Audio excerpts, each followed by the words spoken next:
ঋণ করে প্রয়োজনে ঘি খাও, তাইলেও সুখে থাকো। ঋণ করো, ঋণ খেলাপি হও, তাও নির্বাচন অংশগ্রহণ করো। মাননীয় স্পিকার, জনগণের টাকা নিয়ে এই বিলাসিতা বন্ধ করতে হবে এবং ঋণ খেলাপিদেরকে ঋণ খেলাপি বলতে হবে। আমরা লজ্জা পাই। প্রাচীন ভারতের একটা প্রবাদ আছে, সেই প্রবাদে একজন বলেছিলেন, ঋণং কৃতা ঘৃতং পিবেত যাবৎ জীবন সুখেং কিবত। অর্থাৎ ঋণ করে প্রয়োজনে ঘি খাও, তাইলেও সুখে থাকো। ঋণ করো, ঘি খাও, পরের ধনে পুদ্দারি করো, ঋণ করে ঘি খেয়ে জমিদারি করো, তাও ঋণ করো।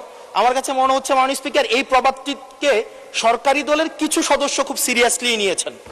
নিয়ে ওনারা ঋণ করো, ঘি খাও, তাও সুখে থাকো, এটাকে ওনারা এভাবে নিয়েছেন, ঋণ করো, ঋণ খেলাপি হও, তাও নির্বাচন অংশগ্রহণ করো। মাননীয় স্পিকার, আমরা দেখলাম এই সংসদে আমরা মাননীয় অর্থমন্ত্রীর কাছ থেকে আমরা কোনো স্পষ্ট কোনো কর্মসূচি আমরা পাই নাই।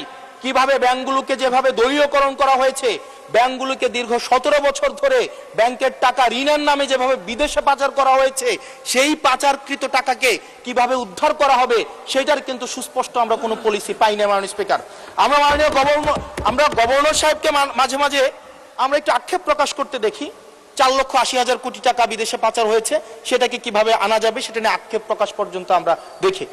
মাননীয় স্পিকার, এই যে ঋণ খেলাপি যারা আছে, নির্বাচনের আগে একটা কমন একটা স্ট্রাকচার, 5 বছর কোনো খোঁজ খবর থাকে না, তফসিলের আগে সেখানে একটু কোর্টে যাবে, কোর্টে গিয়ে ওই ঋণ খেলাপির উপরের এই অর্ডারটার উপরে একটা স্টে দিবে এবং 2% দিয়ে আবার রিশিডিউল করাবে।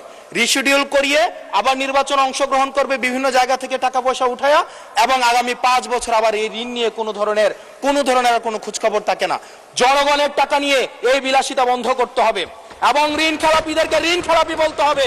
আমরা লজ্জা পাই একই সংসদ একসাথে শেয়ার করার জন্য, কারণ তারা জনগণের টাকা মেরে, যারা জনগণের টাকা ব্যাংক থেকে তুলে নিয়ে ঋণ খেলাপি হয়ে আবার জনগণের প্রতিনিধিত্ব করতে আসে, এই ঋণ খেলাপিদেরকে শাস্তির আওতায় আনতে হবে।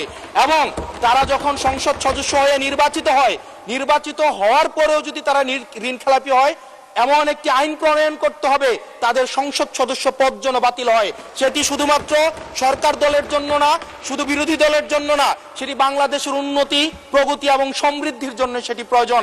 এবং পরবর্তী প্রজন্মের কাছে আমাদের দায় মুক্তির জন্য এটি প্রয়োজন। মাননীয় স্পিকার।